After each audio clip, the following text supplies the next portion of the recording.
A call to emergency services in Nashville, Tennessee was received after 9:30 p.m. in late February 2023. The caller was 26-year-old former college football star Blaise Taylor.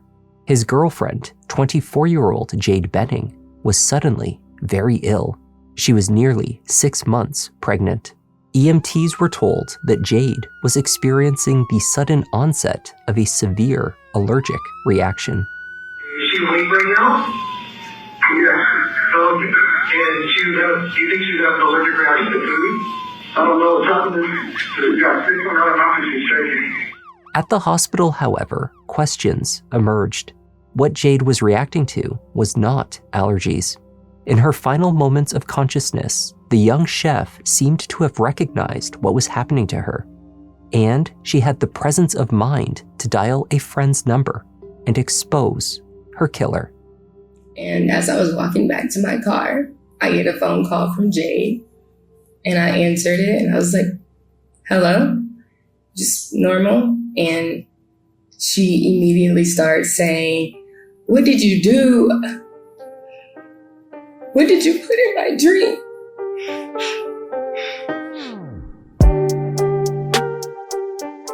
Hi there, I'm Kevin, and welcome to Just Thought Lounge. Today's case is a heartbreaking story of a young, expectant mother. Despite her plans and her optimism, she met with a tragic end. Let's take a look.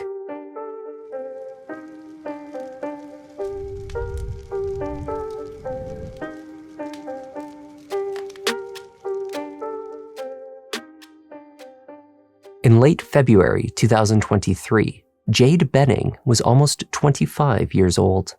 Born and raised in Little Rock, Arkansas, Jade had chosen to attend a community college for culinary school. She loved food and dreamt of becoming a head chef. With big dreams and plenty of talent, she graduated in 2020 and relocated from Little Rock to Nashville. There, she landed a chef's role at Ernest Bar and Hideaway. Though she maintained a busy work schedule, Jade nonetheless also found the time to launch her own catering business, JTB Eatery. Work and personal life intersected as Jade became good friends with her coworkers.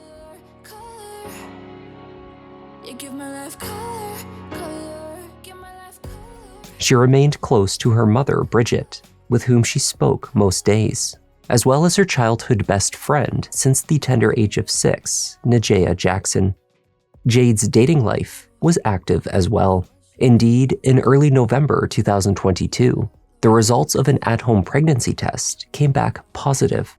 In a rush of excitement, Najea called around to find her best friend a doctor's appointment, looking to confirm the happy news. She couldn't locate a same-day appointment, though luckily found an opening the next day. Finding a new doctor can be tricky. Locating an appointment in a hurry can be even more of a challenge. For those of us not in a hurry, procrastination is our worst enemy. Finding a time, making a phone call, arranging transportation, or fitting an appointment around work can seem like too much of a hassle. I know I have certainly been guilty of thinking this way at times.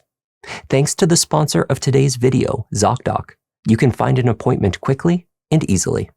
ZocDoc lets you search and compare local in-network doctors. You can see actual appointment openings and click to instantly book a visit. No playing phone tag, no hassle. Appointments happen fast, usually within 24 to 72 hours. And you can even score same-day appointments. ZocDoc is also free to use. When I was searching for a new doctor, it was difficult to know where to start. So for weeks, I just put it to the bottom of my to-do list. If only I had known about and had access to ZocDoc at that time, I could have searched over 150,000 providers within 200 plus specialties across the country. Detailed doctor profiles and reviews from real patients would have allowed me to identify the right doctor for me. Don't keep procrastinating like I did. Your health is too important, and finding the right doctor for you is now, thanks to ZocDoc, stress-free. I know it may seem small, but just clicking the link in the description is a huge step towards prioritizing your health. Head to ZocDoc.com/justthoughtlounge to get started and check that appointment off your to-do list. And a thank you to ZocDoc for sponsoring this video and for finding a better way forward for our health. Jade's doctor's appointment on November 3rd confirmed what her at-home tests had already told her. She was expecting a baby. She called back home to family to share the news. Her mother began shopping for supplies. Najea helped to plan baby showers, and Jade moved into a new apartment. A 2-bedroom, 2-bath in the Ontario apartment complex on Lebanon Pike. Roughly halfway along her pregnancy, she shared photos with her mother, smiling with ultrasound photos and posing with Ben & Jerry's half-baked ice cream. She was going to have a girl and call her Ivy.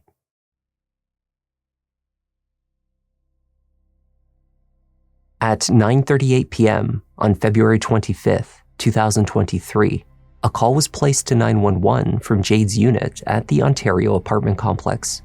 The caller was Blaise Taylor, Jade's boyfriend and the father of her unborn child.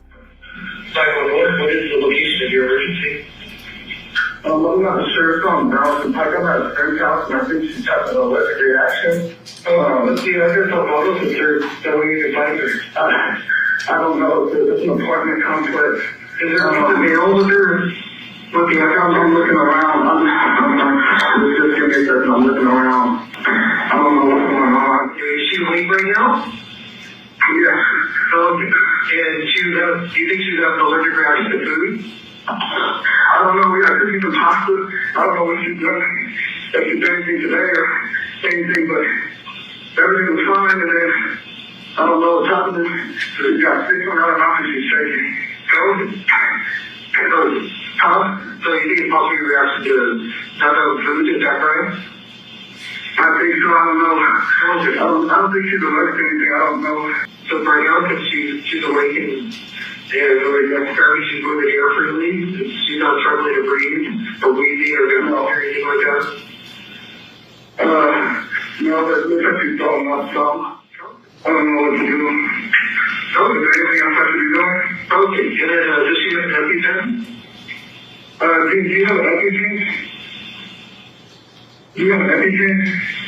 I don't think so. I don't think so. She's not responding. Though Blaise struggled to communicate the address to the operator, EMTs nonetheless found their way to the apartment. Blaise told the operator that while on the call, Jade was awake and breathing normally, though she failed to respond to his questions. Roughly 6 minutes into the call, Blaise noted that he believed she had vomited. He was told to keep her on her side. It was 9:50 p.m. when EMTs made physical contact with Jade. They found her on top of her bed in the main bedroom. She was face down, a pink frothy liquid coming from her mouth onto the bedsheets. 12 minutes had passed since the start of the emergency call. When they found Jade, she no longer had a pulse. She was rushed immediately to the Vanderbilt Hospital. At the hospital, officers sought out Blaise for an explanation of what had occurred in the minutes leading up to his 911 call. The facts he gave to the operator, while understandably confused and frantic, appeared to have been incomplete. Namely, he failed to mention that his girlfriend was nearly 6 months pregnant. He suggested again that she was having an allergic reaction. What happened? So she texted me today, walked through the date night. Anyway, so we had date night. Started feeling sick, and then just after you got ate. Yeah. So this was probably a little bit afterwards. Like, I don't know the time. We were hanging out, whatever, and then she started feeling sick. I called my dad. I was like, "Hey, she's really sick. You know what to do?" And then he told me to call 911. I called 911, and then literally talked to the EMS people or the paramedics, whoever's on that. I talked to them, and they were like, "Hey, do this, turn on the side, all this stuff." And then did she say anything to you while she's passing out? Or? She was just really, it was just all a blur. She was just saying like she didn't feel good and stuff. And I was just trying to help her, and then I I panicked and I didn't know what was going on, so I just called my pops and I was like that. And then he was like, hang with me, call 911, and that's what I did. So she did it was like really kind of extra kind of blurred. And stuff between you two, nothing rocky or anything like that? Yeah, things have been good. I mean, I've seen her the last, I think 3 days in a row. I just got back in town, and so I saw her, because most of the Saturdays. But you don't have any medical conditions, you know? Not that I know of. I mean, she's pregnant, but outside of that, like, nothing that I know of. People, I call 911, they kind of ask me that too. If she had like any allergies or anything around, I didn't know, so I kind of like scrambled to try to look for them, but I couldn't really find. I got you. Okay.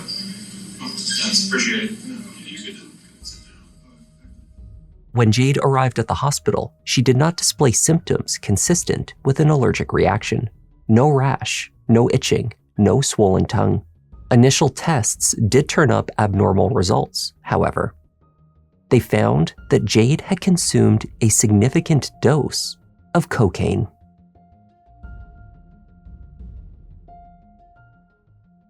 "26-year-old Blaise Taylor was the son of Arkansas State football coach Trooper Taylor.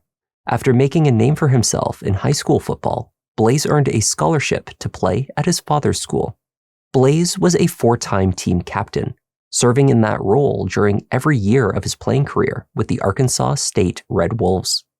And he was not only a standout player on the field, Blaise also excelled at academics. Blaise made history when he became the only FBS player in the country to earn both his bachelor's and master's degrees before the start of his true senior season. Arkansas State's Blaise Taylor is a prime example of the total package on the field. A lot of times you get a book smart guy that doesn't have great football IQ, doesn't have a great common sense.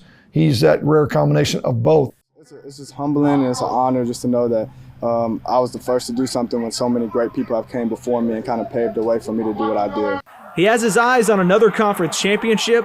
Oh yeah, and he'll earn another bachelor's degree by the end of the year. In addition to his success in academics and athletics, Blaise found time for work in the community and his church. Alongside his sister, Star, a college-level athlete herself, Blaise helped to found a nonprofit organization called The Power of One or Two. Hello, I'm Blaise Taylor. And I'm Star Taylor. And we are the co-founders of the Power of One or Two Incorporated. The Power of One or Two is a 501c3 nonprofit organization whose mission is to empower, educate, and enhance the lives of children and families of at-risk youth. Remember, it only takes one or two to make a difference in the lives of others. I'll probably be working for him one day. He could be the GM of a program one day. He could be the owner. I mean, I told somebody, it wouldn't surprise me if he runs for president one day. He's just that kind of guy. After college graduation, Blaise launched a career in football, coaching, and scouting. By February 2023, he was working as a pro scout for the Tennessee Titans. The role frequently took him on the road. His busy work schedule did not cause too much of a hindrance to his social life. At that time, he was active on Hinge in dating more than one woman. My name is Tamara Jackson, and I'm sitting here today with Blaise Taylor. Very happy to be here. Glad to be able to do an interview and video, and excited to be here with T, and excited for these questions she's got for me. Is there a lady in your life? Right now, I'm currently single, and so no, I'm not dating anyone or in a relationship or anything like that. So for anybody that's wondering, I'm single. I don't have any women in my life right now. Blaise had been on the road in mid-February. He returned to Nashville just a few days before his date night with Jade Benning went horribly wrong. Following the ambulance from the apartment to the hospital was not only Blaise, but also Jade's closest and longest friend, Najea Jackson. Najea and a college classmate of hers, Keontae Jones, had dropped by Jade's apartment earlier that night to collect take-home portions of the chef's famous chicken Alfredo. At that time, Jade had been in good spirits, happy and normal, they said. However, something drastic changed after they left. At 9:29 p.m., Najea received a phone call from Jade. On that call, Jade did not speak directly to her friend. Instead, she held the line open, allowing Najea to overhear the exchange underway inside the apartment. Jade sounded scared and frantic. She accused her boyfriend of putting something in her drink. She told Blaise that he was scaring her and that she felt strange. She grew progressively more incoherent over the 6 minutes that she was on the line. Then the call disconnected. Najea rushed back to the Ontario apartment complex in just enough time to witness Jade being loaded into an ambulance. From the hospital, Blaise contacted his family. He spoke with his mother, telling her only that he believed Jade had been diagnosed with COVID. Meanwhile, Jade's family was making the roughly 6-hour drive from Little Rock to Nashville in a confused panic. Her mother, Bridget, arrived in the middle of the night. Jade was on life support. Distraught and receiving no answers from law enforcement, she called upon good friends to try and make sense of the horrific situation. Stephanie Franklin, a longtime friend of Bridget's and former schoolteacher to Jade, went to her apartment along with her daughter and another friend to collect evidence. The group wore gloves, took photographs, recorded videos, and analyzed the scene as they found it. The women were met with a remarkably clean apartment. Pots and pans from the chicken Alfredo had been tidied, the leftover portion packed into a container on the kitchen counter.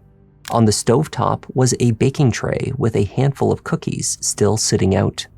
The kitchen island showed the main activity from the night abandoned. 2 paintings alongside art supplies sat next to a glass of water. There were a few pillows on the floor of the living room, but no further visible mess in that area either. There were 2 items that caught Stephanie's attention. The first was the placement of Jade's Blink camera. It usually lived on the kitchen counter just next to the refrigerator and stovetop. The women instead found it on the window's ledge, pointing out towards the street. Its placement appeared both odd and deliberate. On the bed, where Jade had been found unresponsive, there was a pink stain on the comforter. To Stephanie's eye, it appeared that perhaps another liquid had been poured on top of it, leaving another, larger, dried stained ring around it. Had another fluid been applied to dilute the original stain? The women began looking for what Jade could have consumed that night.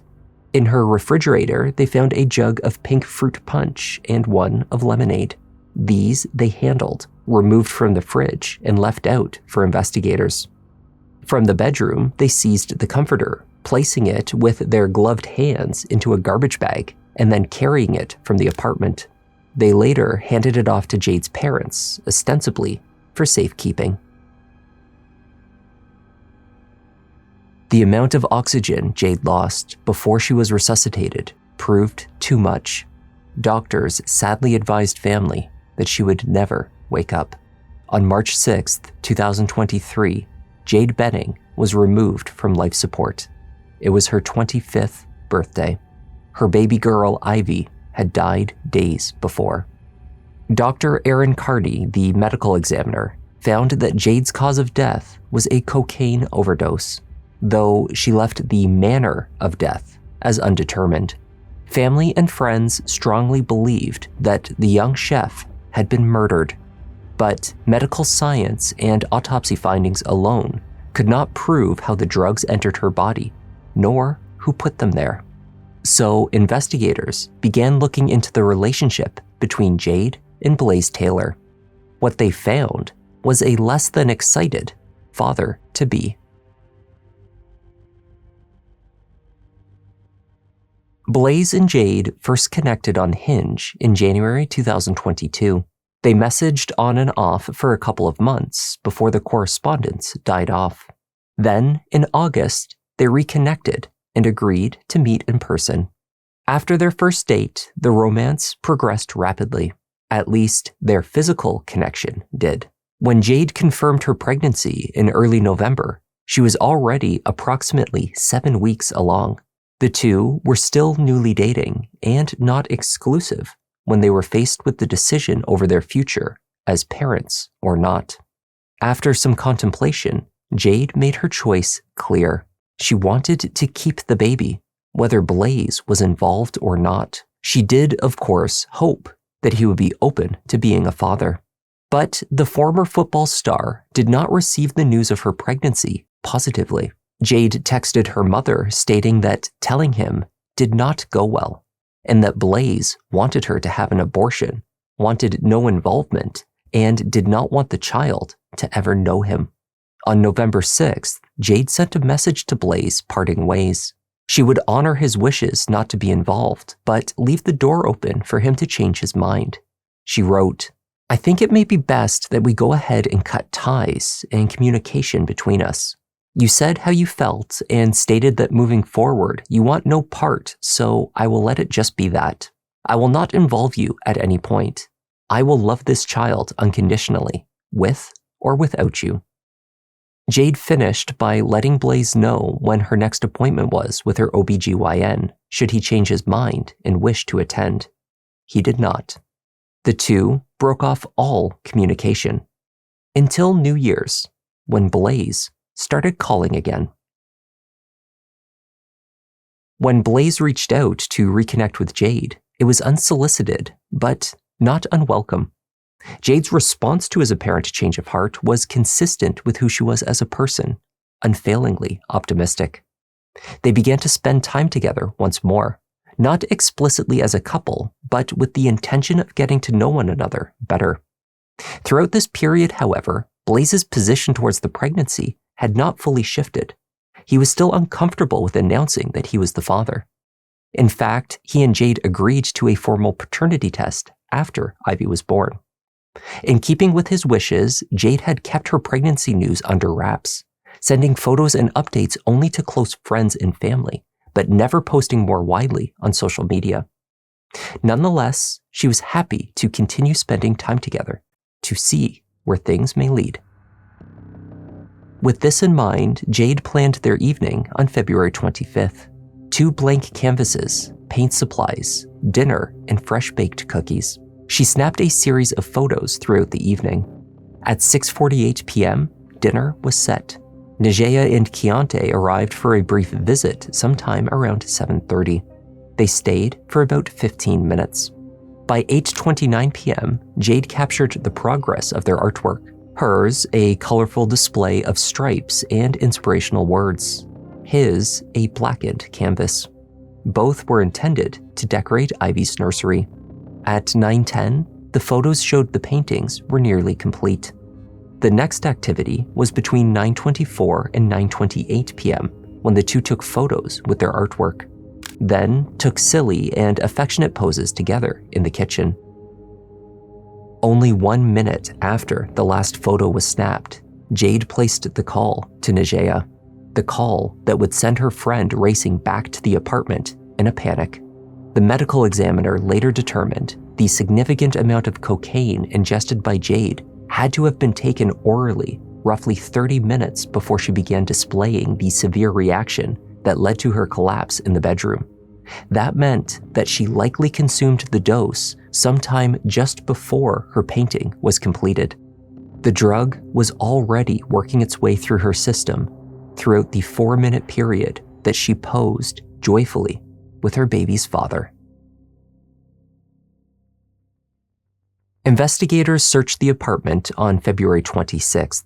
Initially, a sweep took place the night before when Jade had been taken to the hospital. Law enforcement's failure to properly secure the scene afterwards, however, meant that by the time they returned to formally document any potential evidence of a crime, multiple individuals close to Jade had entered, moved, and removed items.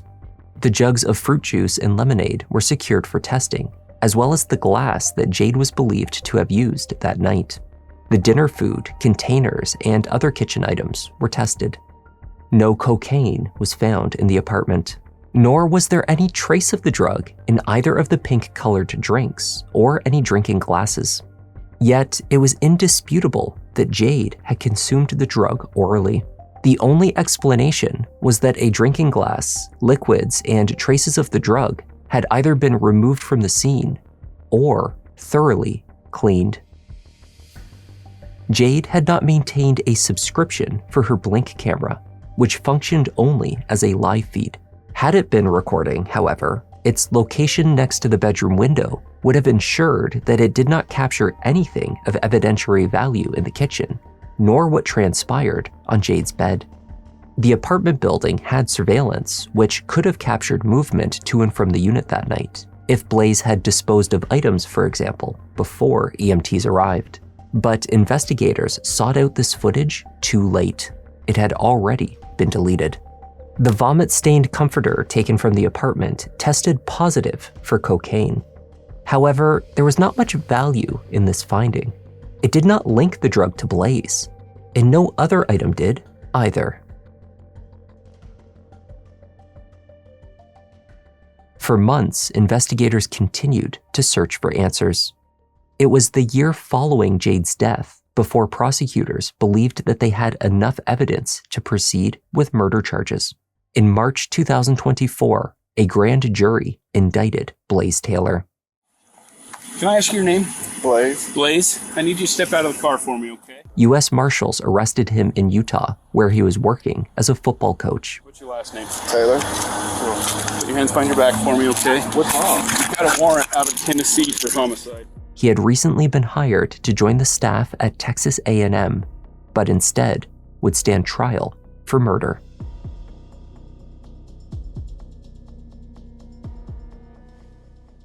Blaise Taylor pleaded not guilty and went to trial in June 2026.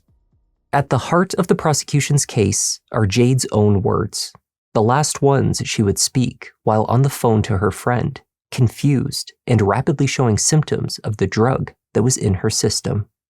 Her friend was talking to Blaise Taylor, and Jade Benning said, "What did you do? I can't feel my legs. I can't walk straight. What did you put in my drink? I knew my drink tasted funny. What's in your hand? Show me. Show me your pocket. What did you put in my drink?" The prosecution argued that Blaise was determined that Jade would not have the baby. Indeed, he wanted to keep the pregnancy a secret, but as her third trimester approached, that seemed increasingly unlikely.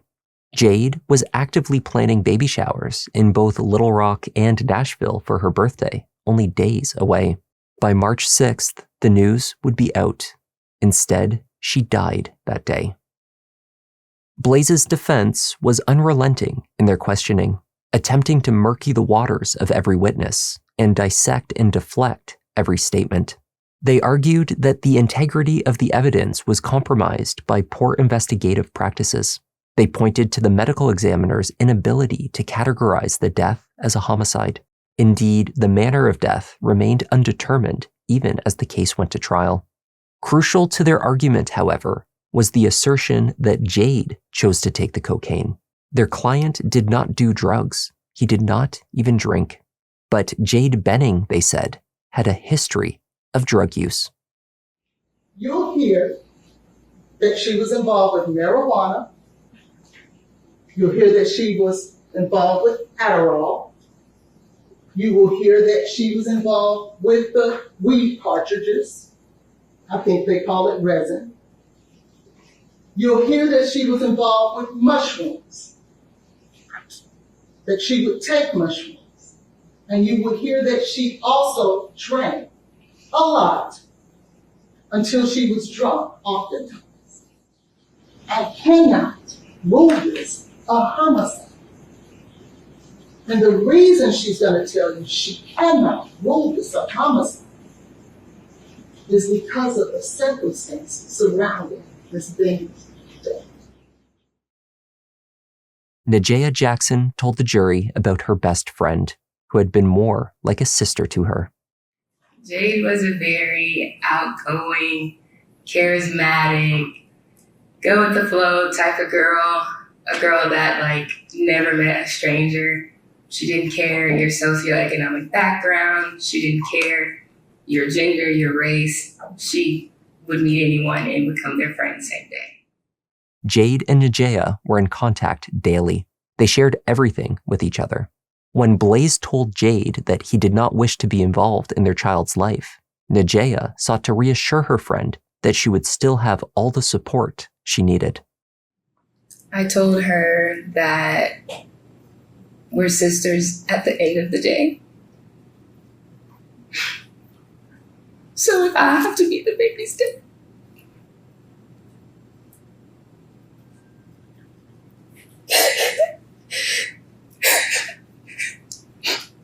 I was like, we will get through this together.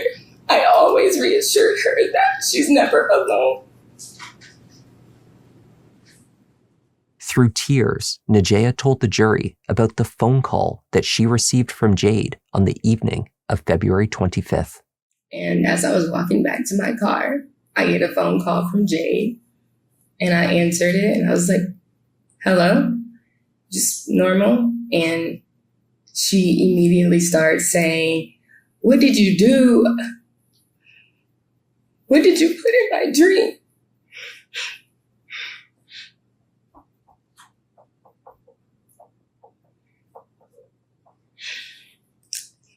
Then I heard her say, Blaise, you're scaring me. And he was like, you're scaring me. And she was like, I know you put something in my drink.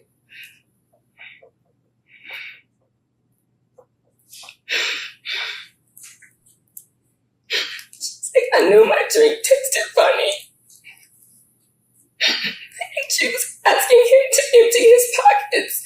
And she was like, let me see what's in your pockets. Let me see. And he was like, I don't have anything. So this whole time I'm like, Jade, like trying to get a response from her.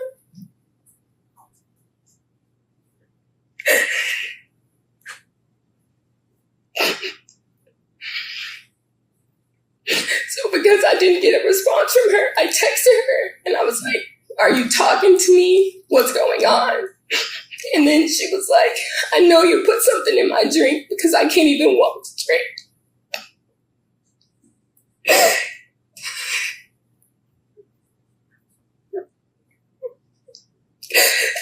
She was saying that she couldn't feel her legs. And then she said it again. She was like, you put something in my drink. You did this so something could happen to me. You were just you need Kleenex. I won't everybody be able to hear you, number one. She said that you did this so something could happen to the baby.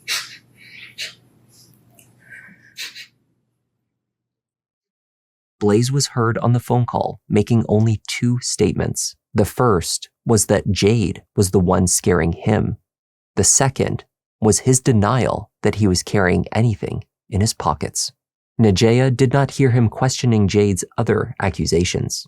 She did not hear him questioning Jade's behavior or declining physical state. She did not hear him trying to assist her friend in any way. After the call disconnected, she tried calling back repeatedly. Did you hang up? No. At any point, did Mr. Taylor say anything to you? No.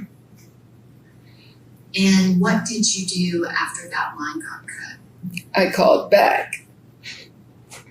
Did you call back more than once? Yes. At some point, and you're calling back Ms. Benning's phone, is that correct? Correct. Did you have Blaise Taylor's phone to call him? No. At some point, was her phone answered? Yes. And who answered it when you called back? Blaise. And can you describe what was said in that phone call?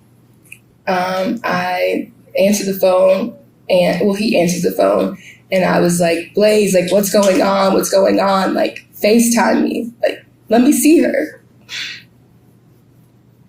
And he doesn't FaceTime me. But he tells me that he's about to call 911. Prosecutors may not have the physical evidence linking Blaise to the drugs.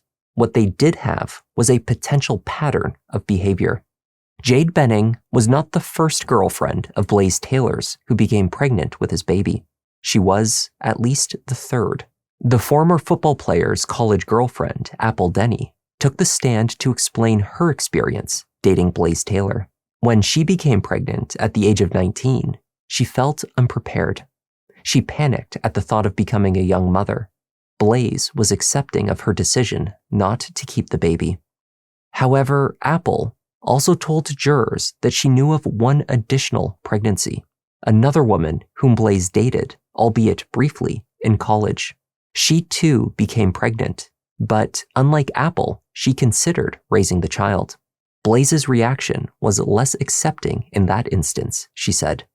Very erratic. He was upset, didn't want to have a baby with her. That's what he was telling me, that this was something that he couldn't do. Was that a different reaction than he had when you told him you were pregnant, but you did not want to keep the baby? Yes, it was flipped. How I was panicked the first time around and he was freaking out when it was her. Blaise was not only panicked, he was proactive.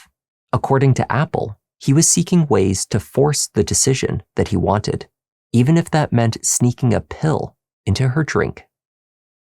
Asked me if I could get the abortion pills and he could make her take them or put it in her drink.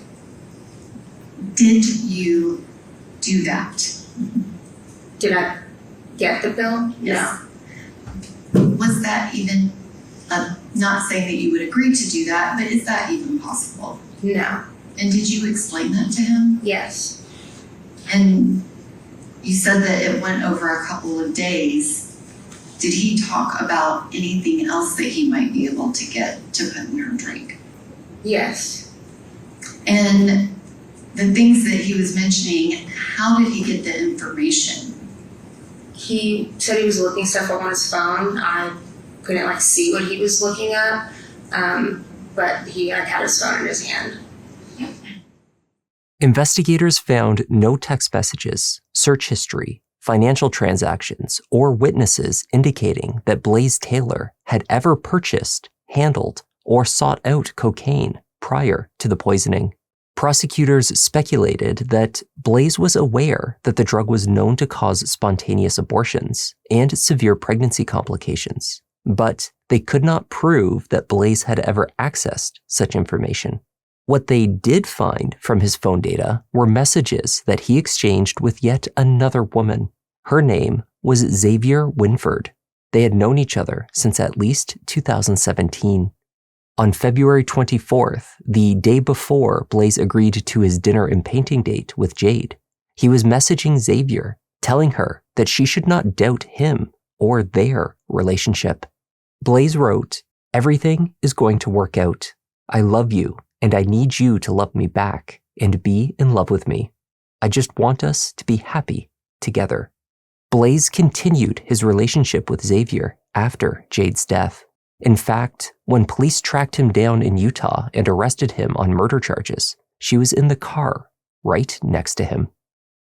The day before Jade Benning is murdered, the day before, the night before she is murdered, Jade Benning wanted to see Blaise Taylor that night, and he didn't. He is texting Xavier Winford. He says, "I'll do anything to help you. That's what I'm here for." She says, "I trust that's true." And he says, "Good. Do you trust in us?" She responds, "Yes." "Good. Then you have nothing to worry about. Everything is going to work out." Blaise Taylor had chosen not to take the stand at trial. His team did call a series of medical experts who sought to poke holes in the prosecution's theory. His defense team heavily emphasized that he was a professional NFL scout with no personal history of drug abuse or drinking, arguing there was no logical way or reason for him to possess a lethal amount of cocaine. They suggested that Jade's references to marijuana and mushrooms in various text messages to friends meant that she was a seasoned drug user. There was never any evidence presented to show that Jade ever knowingly took illegal drugs or drank alcohol after learning she was pregnant. There was no reason to believe that she had ever tried cocaine. There was a wealth of evidence showing her joyful preparations to welcome Ivy to the world. Blaise Taylor did not plan for Jade Benning calling Nigella Jackson. That hadn't happened yet. The last event that happened is that deleted picture, and within 45 seconds, Jade is calling her best friend. What did you do? She is calling her best friend scared, and she is not talking to Nigella. At some point, Blaise Taylor figured out that Jade called Nigella.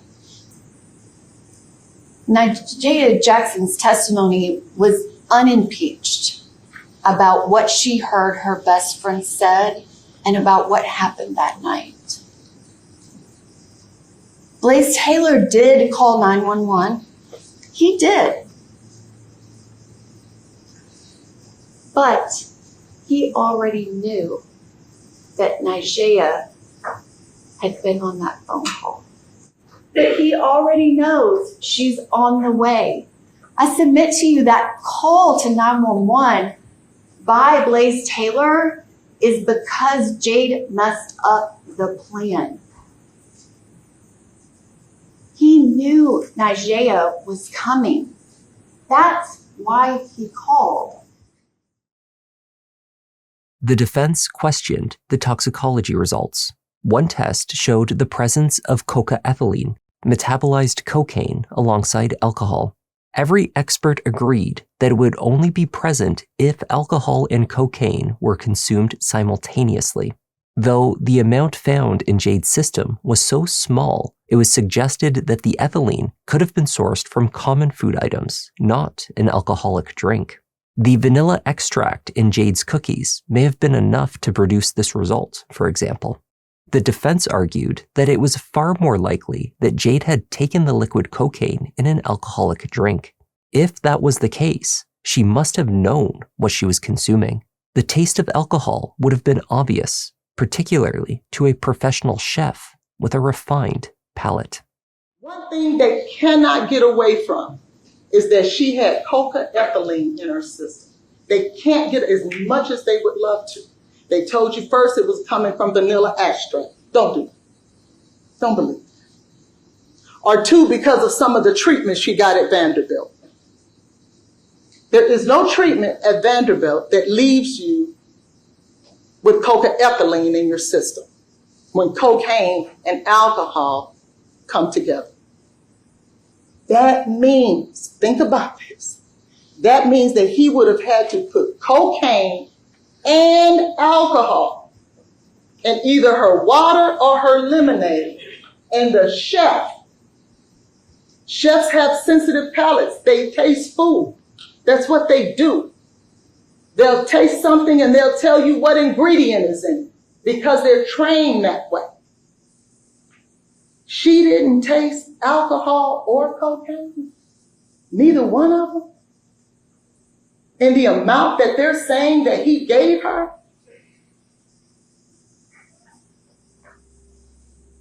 Does that make sense? Outside of the trial proceedings, commentators noted that Blaise Taylor had family connections to a dental office, a clinical environment where liquid cocaine is sometimes legally utilized. But prosecutors never introduced this theory or any evidence regarding it in court. They were never able to show where he may have sourced the drug. The jury returned with their verdict in just 2.5 hours. We, the jury, find the defendant Blaise Allen Taylor for count 1, guilty of second-degree murder. For count 2, guilty of first-degree premeditated. Blaise Taylor was convicted on all 4 counts, which included first and second degree murder relating to the deaths of both Jade Benning and her unborn baby, Ivy. They recommended life imprisonment with the possibility of parole. Under Tennessee state law, this requires Blaise to serve at least 51 years in prison before he can first apply for release. The trial judge will formally hand down the final sentence at a separate hearing scheduled for September 9th, 2026, where the court will decide if the prison sentences will run consecutively or concurrently.